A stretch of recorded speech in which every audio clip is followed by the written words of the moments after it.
नमस्कार, हमारा उत्तराखंड में आप सभी का स्वागत है। मैं हूं आपके साथ सृष्टि शुक्ला। खबरों से पहले नजर डालते हैं इस वक्त की सुर्खियों पर।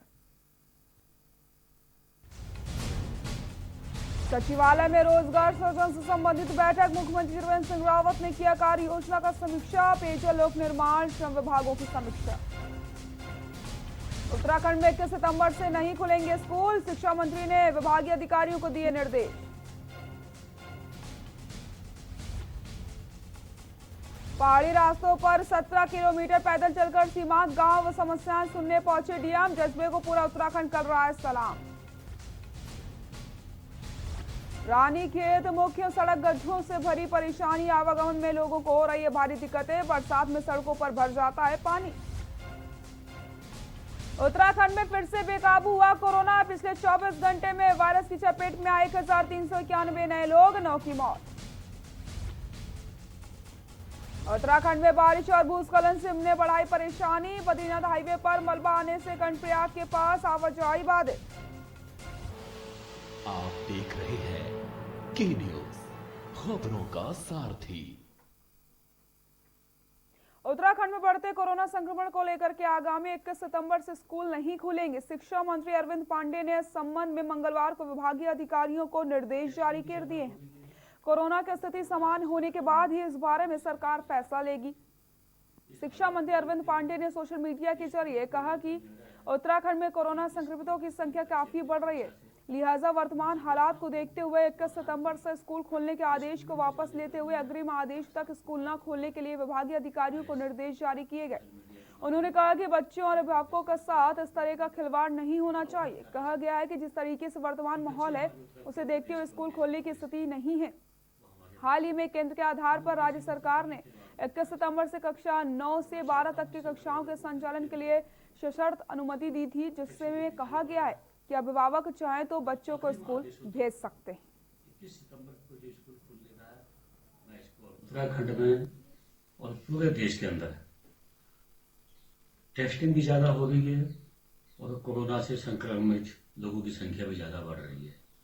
इस हालात को देखते हुए जो स्कूल खोलने का निर्णय है कि 21 सितंबर से बच्चे अपनी स्वेच्छा से अपनी जिज्ञासा को समाधान के लिए जो स्कूलों में जाने का निर्णय ऐसा हमको प्राप्त हुआ है। जो स्कूल खुलने का है, मैं इसको अभी वापस लेता हूं और संबंधित अधिकारियों को हमने निर्देश दिया है कि जब तक माहौल समान नहीं होता तब तक हम स्कूल खोलने की स्थिति में अभी नहीं है। इसलिए 21 सितंबर से अपनी जिज्ञासा को समाधान के लिए जो स्कूल जाने का निर्णय है अभी उसको वापस लिया जाता है और कोई इस प्रकार का अभी आदेश नहीं है जब तक स्थिति सामान्य नहीं होती है। मुख्यमंत्री त्रिवेंद्र सिंह रावत ने सोमवार शाम को मुख्यमंत्री आवास में कुंभ मेला 2021 की तैयारियों की समीक्षा बैठक करी। उन्होंने कुंभ मेले से जुड़े कार्यों को समयबद्ध तरीके से पूर्ण करने के निर्देश अधिकारियों को जारी कर दिए। देखिए हमारी खास रिपोर्ट। हरिद्वार मेला को लेकर मंथन। सीएम त्रिवेंद्र सिंह रावत ने की बैठक। कुंभ मेला 2021 की तैयारियों की समीक्षा। घाटों के निर्माण, सौंदर्यीकरण के आदेश। सीएम त्रिवेंद्र सिंह ने अधिकारियों को निर्देश दिए। मुख्यमंत्री त्रिवेंद्र सिंह रावत ने कहा, हरिद्वार में तय समय पर ही होगा कुंभ। कोविड के हिसाब से बनेगी व्यवस्था। हरिद्वार में अगले साल कुंभ का आयोजन तय समय पर ही होगा। अलबत्ता इसका स्वरूप कैसा रहेगा, इस बारे में अखाड़ा परिषद के संत महात्माओं के मार्गदर्शन में तब की परिस्थितियों के अनुसार निर्णय लिया जाएगा। मुख्यमंत्री त्रिवेंद्र सिंह रावत ने सोमवार शाम को मुख्यमंत्री आवास में कुंभ मेला 2021 की तैयारियों की समीक्षा बैठक में ये बात कही। उन्होंने कुंभ मेले से जुड़े कार्यों को समयबद्ध तरीके से पूर्ण कराने के निर्देश भी अधिकारियों को दिए। मुख्यमंत्री ने कहा कि संत महात्माओं के सहयोग से कुंभ का आयोजन सभी धार्मिक परंपराओं का पालन करते हुए बेहतर ढंग से किया जाएगा। उन्होंने कहा कि कुंभ मेले के मद्देनजर आवश्यक आधारभूत ढांचा और सुविधाओं की पुख्ता व्यवस्थाएं तय समय पर सुनिश्चित कर ली जाए। उन्होंने कहा कि कुंभ मेले की व्यवस्थाओं को सुदृढ़ करने के लिए जहां जरूरी हो वहां दूसरे राज्यों से भी आवश्यक सहयोग लिया जाना चाहिए। इसके लिए संबंधित अधिकारियों को समन्वय स्थापित करने के निर्देश भी उन्होंने दिए।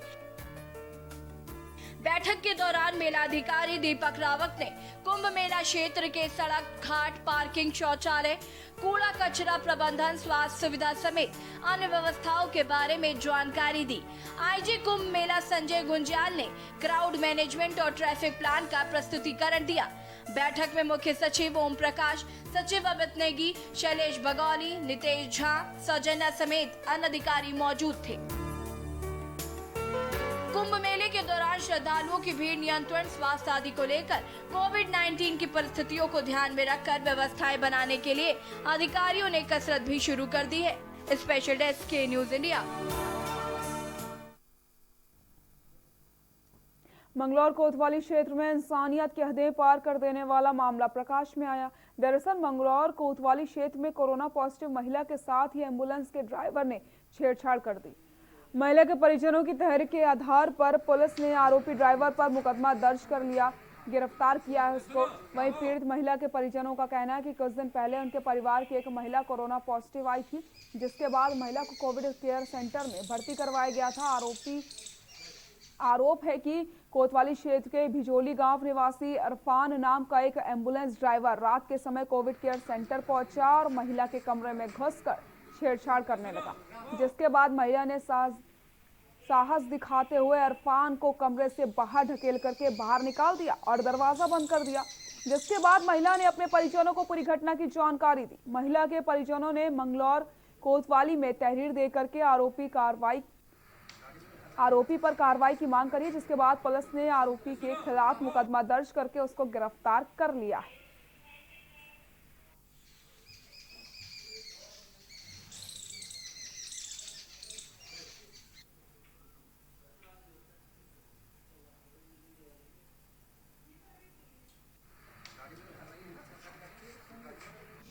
मंगलौर में क्वारंटाइन हुई एक महिला के साथ छेड़छाड़ का मामला प्रकाश में आया है। मंगलौर कोतवाली के अंतर्गत एक महिला जिसकी रिपोर्ट कोरोना पॉजिटिव आई थी, एक होटल में आइसोलेट किया गया था। वहां एम्बुलेंस के एक ड्राइवर ने कमरे में घुसकर महिला के साथ छेड़छाड़ की। महिला के शोर मचाने पर आरोपी जो ड्राइवर वहां से भागे, जिसकी सूचना महिला ने जो है अपने परिजनों को दी। परिजनों में मंगलौर में तहरीर दी। मंगलौर पुलिस ने मुकदमा दर्ज कर लिया है। अब देखने वाली बात यह है कि जो महिला है जो क्वारंटाइन की गई है, उनकी सुरक्षा पर भी सवाल खड़ा हो गया है। के न्यूज़ के लिए अकील अहमद, मंगलौर। रानीखेत में मुख्य सड़क में विजय चौक के पास जहां से रोज हजारों गाड़ियां गुजरती हैं, वहां जगह जगह सड़कों में बड़े बड़े गड्ढे हो गए हैं। यही नहीं, पूरे रानीखेत क्षेत्र की सड़कों का यही हाल है। बरसात में इन गड्ढों में पानी भर जाता है और सड़क दिखाई नहीं देती। कई बार इन सड़कों पर दो पहिया वाहन चालक चोटिल हो जाते हैं। कुछ महीने पहले रानीखेत के तल्ला बिसुआ गांव के पास भारी बारिश के चलते सड़क के नीचे का कॉजवे बह गया था और ऊपर खाली स्लैब बचा, जिससे कभी भी कोई बड़ी दुर्घटना हो सकती है। लेकिन प्रशासन या संबंधित विभाग के अधिकारी अभी तक इस बात को लेकर के कोई संज्ञान नहीं ले रहे।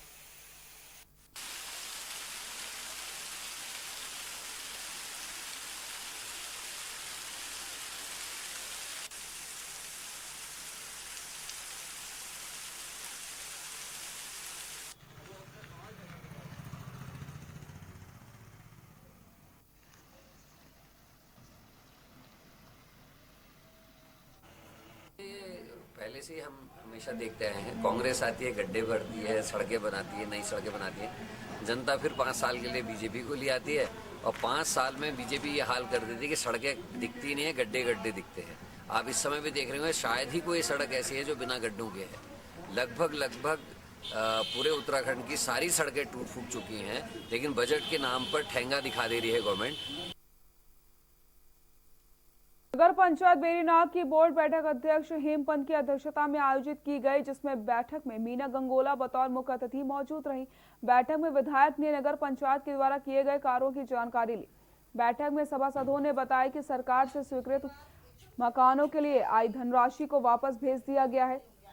सरकारी योजनाओं का लाभ नहीं मिल पा रहा है, जिससे लोगों को परेशानियों का सामना करना पड़ रहा है, जिस पर विधायक भड़क गई और ईओ को जमकर फटकार लगाते हुए इसकी जाँच कराने को कहा गया है कि विकास कार्यों के लिए आए धनराशि वापस भेजना बहुत गलत बात है। जब खरीद के आ गए, कहीं एक कमरे में पड़े थे, लोगों ने मेरे को बोला अब मैं मेरे भी इतनी शराब पक्ष कब तक है।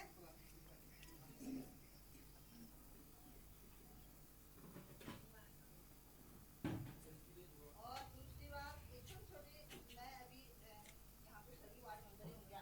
सबसे ज्यादा जनसंख्या और सबसे ज्यादा वोटर पंचायत बेरीनाग के बोर्ड के बैठक में बैठने का सौभाग्य मिला मुझे। वाकई में यहाँ पे जो बहुत सारी अनियमितता पाई गई और गरीब लोगों का जो सुनने में आया, यहाँ पे सभासदों ने आवाज उठाई, 16 लोगों के आवास आए और उनके भी ऐसे लोगों के कि गरीब से गरीब जिनकी टीन की छत है, रहने के लिए घर नहीं है, और वो 16 के 16 ईओ साहब ने वापस कर दिया। अध्यक्ष जी को भी शायद जानकारी नहीं है उसकी, उनको भी संज्ञान में नहीं लिया गया। तो यहाँ पे मुझे ये लगता है कि युवा हावी है और बहुत गलत बात है। आम आदमी पार्टी के केंद्रीय पर्यवेक्षक दीवान सिंह न्याय मंगलवार को आम आदमी पार्टी के नेता व नानकमता विधानसभा प्रभारी विशन दत्त जोशी के सितारगंज आवास में प्रेस वार्ता की। न्याल ने कहा कि प्रदेश में सरकार से जनता अजीज हो चुकी है। न्याल ने कहा कि प्रदेश में आम आदमी पार्टी की सरकार बनने पर दिल्ली की तरह है सरकारी स्कूलों की दशा सुधारी जाएगी। इसके अलावा लोगों के लिए क्लिनिक भी खोले जाएंगे। सरकार बनने के बाद प्रदेश में महिलाओं के लिए निःशुल्क सुविधाएं शुरू हो जाएंगी। आप नेता व नानकमता विधानसभा प्रभारी विशन दत्त जोशी ने कहा कि सितारगंज और नानकमता क्षेत्र के लिए पार्टी की ओर से पल्स ऑक्सीमीटर भेजे गए हैं, जिस पर पार्टी की 10 टीमें क्षेत्र में जाकर लोगों की जांच कर रही हैं और अब करीब 200 लोगों की जांच अब तक हो चुकी है।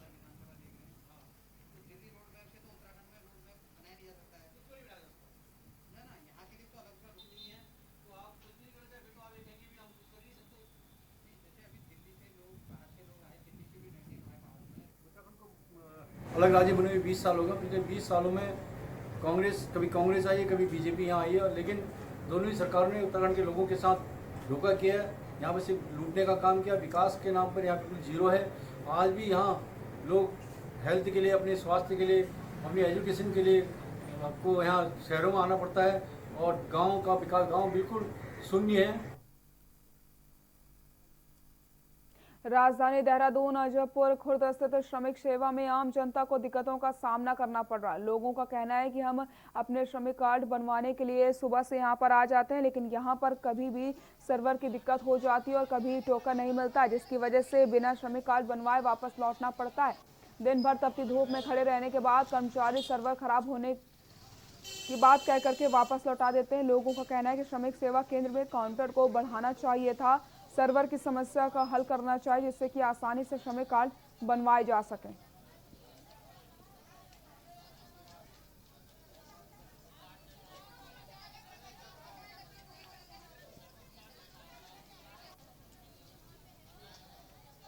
देखो सर, मैं सुबह से आया हूँ, 10 बजे से यहाँ पे लाइन लगी हुई है। 10 बजे सुबह लाइन लगी हुई है, लेकिन आप देखोगे तो कम से कम बिल्कुल लाइन हिल ही नहीं रही है सुबह से। 10:12 बज चुके हैं। डेली पब्लिक को आना पड़ रहा है यहाँ पे, और लेकिन यहाँ पे अंदर 6 सीटें हैं, 6 कर्मचारी की सीटें और 2 बंदे बैठे हुए हैं, तो काम कैसे प्रोसीड होगा? इस तरीके से तो दिक्कत हो जाए हम लोग। आम पब्लिक डेली आ रही है, फिर 5 बजे भगा दे रही है, दोबारा आ रही है, फिर भगा दे रही है। अब इतना किराया महंगा हो गया है। अब मजदूर कार्ड है, मजदूर आदमी का पैसा थोड़ा होता है।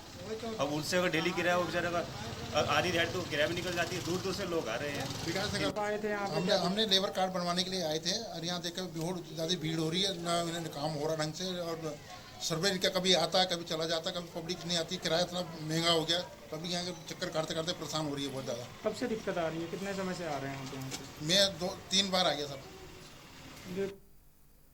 कोरोना संक्रमण के बढ़ते आंकड़ों व अस्पतालों में चल रही वोटिंग को देखते हुए प्रशासन द्वारा होम आइसोलेशन के निर्देश जारी किए गए, जिसके संबंध में जिलाधिकारी डॉक्टर आशीष श्रीवास्तव ने जानकारी देते हुए बताया कि ऐसे पॉजिटिव केस जो कि मोर्टेलिटी के नहीं है, उन्हें हम होम आइसोलेशन में रख सकते हैं। साथ ही साथ ऐसे लोगों पर निगरानी के साथ ही उन्हें किट उपलब्ध करवाई जा सकती है, जिसमें मास्क, पल्स ऑक्सीमीटर, दवाइयों के साथ सेवन करने की विधि के संबंध में जानकारी दी जाएगी।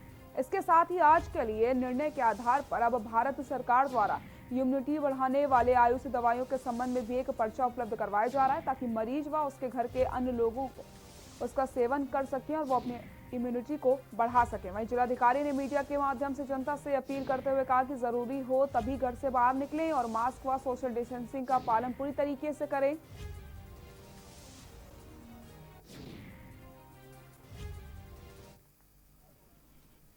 नहीं, देखिए, एक तो सबसे पहले आप लोगों के माध्यम से मैं अनुरोध करना चाहूँगा सभी से कि कोरोना इस समय काफ़ी तेज़ी से उसमें पॉजिटिव पेशेंट्स आ रहे हैं, तो लोग मास्क पहनें और सोशल डिस्टेंसिंग का पालन सुनिश्चित करें और अगर आवश्यक ना हो तो अपने घरों में ही रहें, क्योंकि घरों में सभी मैक्सिमम लोगों के घरों में उनके माता पिता हैं, बच्चे हैं जो कोमॉर्बिड कंडीशन में हो सकते हैं, तो उसके लिए बाकी होम आइसोलेशन के लिए जिनको कोमॉर्बिडिटी की कंडीशन नहीं है और ऐसे ही प्रेग्नेंट लेडीज़ जिनको भी कोमॉर्बिडिटी की कंडीशंस नहीं हैं, उन सभी लोगों को हम होम आइसोलेशन अलाउ कर रहे हैं।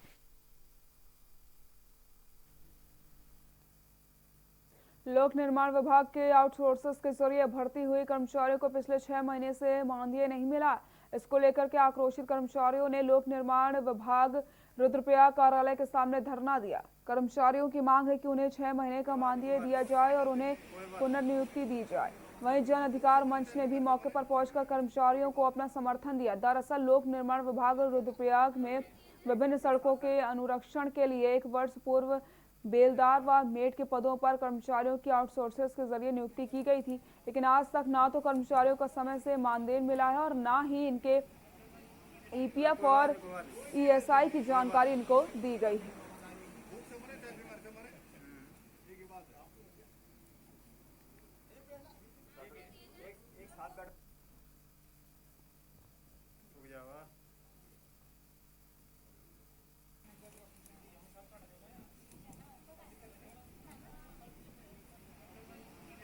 कोई बात नहीं, कोई बात नहीं।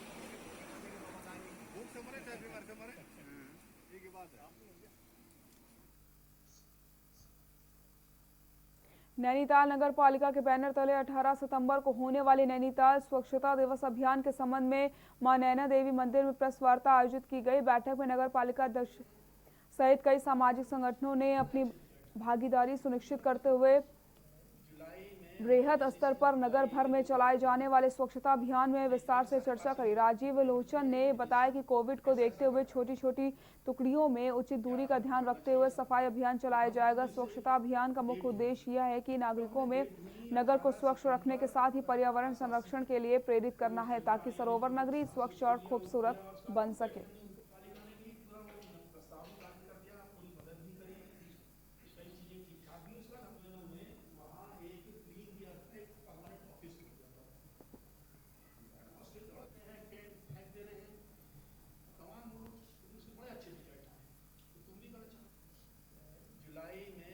दो 2007 में हमने एक ऑस्ट्रेलियाई नागरिक रेमको वान सांटिन की प्रेरणा से 18 सितंबर को हर साल स्वच्छता दिवस मनाने का एक शुरुआत करी थी। नगर पालिका ने एक प्रस्ताव पारित किया था और हम तमाम स्कूलों में घूमा करते थे। सारे स्कूल के बच्चों के बीच में हम अपनी बातें रखते थे, नैनीताल की समस्याएं बताते थे। हम एक संकल्प उनसे दोहराते थे कि वो नैनीताल को गंदा नहीं करेंगे, इसकी सुरक्षा का ख्याल करेंगे। नैनीताल में जिलाधिकारी सवीन बंसल द्वारा जारी आदेशों के अनुसार राशन कार्ड ऑनलाइन वैलिडेशन एवं सत्यापन के लिए शिविर का आयोजन किया गया, जिसमें न्याय पंचायत सरना की 17 ग्राम पंचायतों के कुल 125 राशन कार्ड धारकों द्वारा राशन कार्ड ऑनलाइन एवं वैलिडेशन किए जाने के संबंध में दस्तावेज दिए गए हैं, जिसमें से अधिकांश राशन कार्ड ऑनलाइन पाए गए हैं।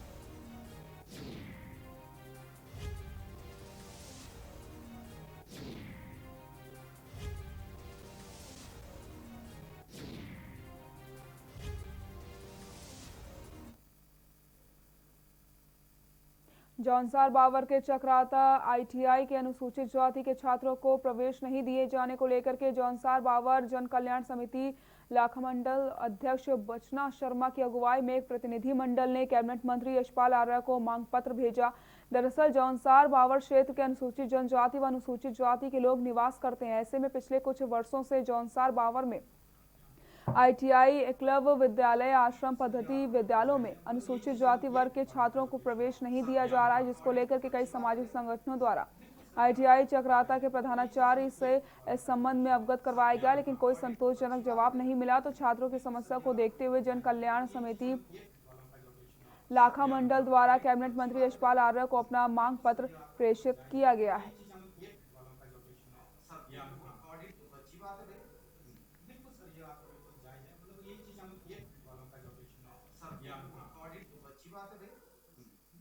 ये आपको बिल्कुल जायज है, मतलब यही चीज हम वालों का जो ऑब्जेक्शन है ये ऑडिट तो अच्छी बात है भाई, बिल्कुल सर ये आपको बिल्कुल जायज है, मतलब यही चीज हम वालों का जो ऑब्जेक्शन है ये ऑडिट तो अच्छी बात है भाई, बिल्कुल सर ये आपको बिल्कुल जायज है, मतलब यही चीज हम वालों का जो ऑब्जेक्शन है ये ऑडिट तो अच्छी बात है भाई, बिल्कुल सर ये आपको बिल्कुल जायज है, मतलब यही चीज हम वालों का जो ऑब्जेक्शन है ये ऑडिट। देहरादून जिले का चक्राता क्षेत्र में कई ITI खुली हुई है, जहाँ पे कि सरकार ने ये नियम निकाला है कि SC समाज के छात्र छात्राओं को एडमिशन नहीं दिया जा रहा है। तो ये बड़ा दुर्भाग्य का विषय है कि इस तरह का सौतेला व्यवहार सरकार कर रही है।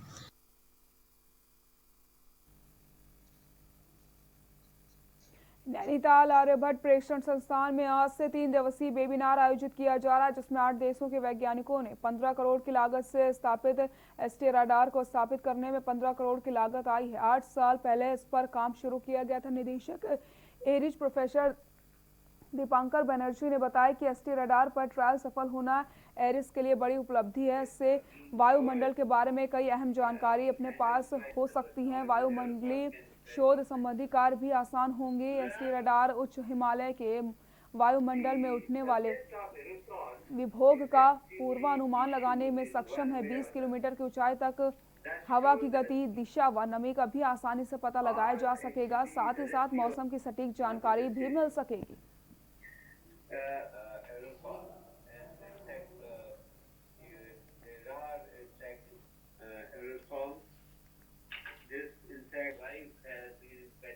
यहाँ पे इंटरनेशनली काफ़ी जगह से 150 के ऊपर लोग शामिल हो रहे हैं। मैंने रजिस्टर्ड पार्टिसिपेंट जैसा देखा है US, कनाडा, हांगकांग, नेपाल, यहाँ से भी लोग पार्टिसिपेट कर रहे हैं। एरोसोल के ऊपर प्राइमरीली चर्चा होने वाला है।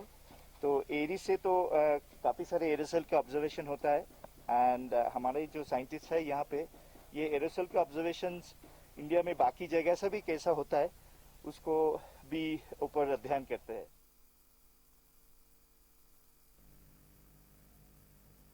खटीमा में कूड़े को लेकर के नगर पालिका में और ईओ और सभासद का विवाद सड़क पर आ गया है। नगर पालिका के सभासद ने ईओ पर मनमानी का आरोप लगाते हुए धरना प्रदर्शन पर बैठ गए। वार्ड सदस्यों ने आरोप लगाया कि खटीमा में हर वार्ड में हर महीने भर में गंदगी का ढेर लगा है।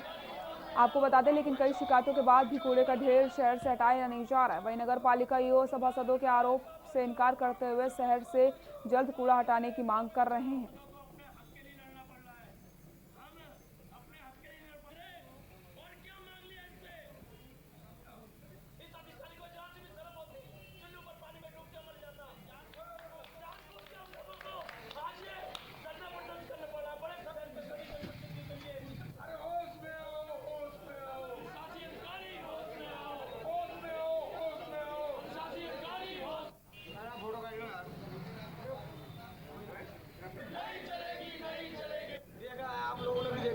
तरीके से इन्होंने खटीमा शहर को कूड़े के ढेर में तब्दील कर दिया है। आज खटीमा की जिस सड़कों पर जाओ वहाँ पर 4 से 8 फीट ऊंचा कूड़े का ढेर बना हुआ है।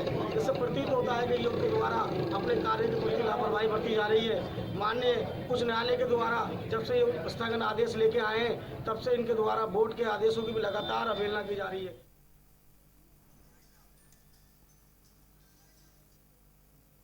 बुलेटिन फिलहाल के लिए इतना ही। देखते रहिए के न्यूज़ इंडिया। नमस्कार।